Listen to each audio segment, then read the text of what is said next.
بصفتي طبيب أورام دم أطفال، واحدة من أكبر الحالات أو واحدة من أكبر النسب من الحالات التي نراها تشمل اضطرابات نقص المناعة لدى الأطفال. وهذا ما أنا هنا لأتحدث عنه. اضطرابات نقص المناعة الأولية هي حالات يولد فيها الأطفال بمناعة ضعيفة أو لا يمتلكون مناعة، وبالتالي يكونون عرضة للإصابة بالعدوى المتكررة.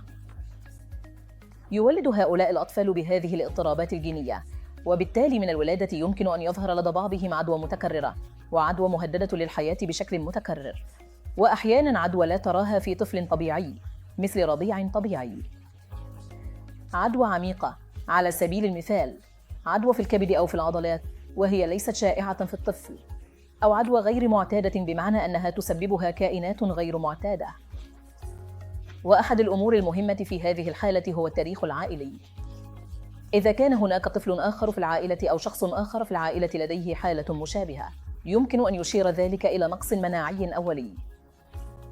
الرسالة الأهم في نقص المناعة الأولية هي التشخيص المبكر والإحالة المبكرة إلى أخصائي.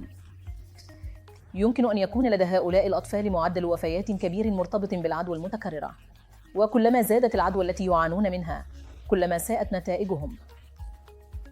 يشمل العلاج هنا بالطبع علاج العدوى بالمضادات الحيوية مع أخصائي الأمراض المعدية ومع أطباء الأطفال والمضادات الحيوية المناسبة.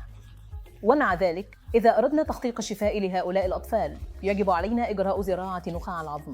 تأتي هذه الاضطرابات من الخلايا الجذعية، هي وراثية، وبالتالي عندما تغير الخلايا الجذعية يمكنك أن تشفي الطفل بشكل محتمل. زراعة الخلايا الجذعية هي إجراء فريد حيث يجب علينا اختيار متبرع للطفل يكون متطابقاً مع الطفل أو متطابقاً في مستضدات الكريات البيضاء البشرية مع الطفل، ويمكن لهذا الشخص التبرع بالخلايا الجذعية وإنقاذ الطفل. لذلك الإحالة المبكرة، التشخيص المبكر والعلاج المبكر هي المفتاح لتحقيق نتيجة جيدة في الطفل الذي يعاني من نقص المناعة الأولي.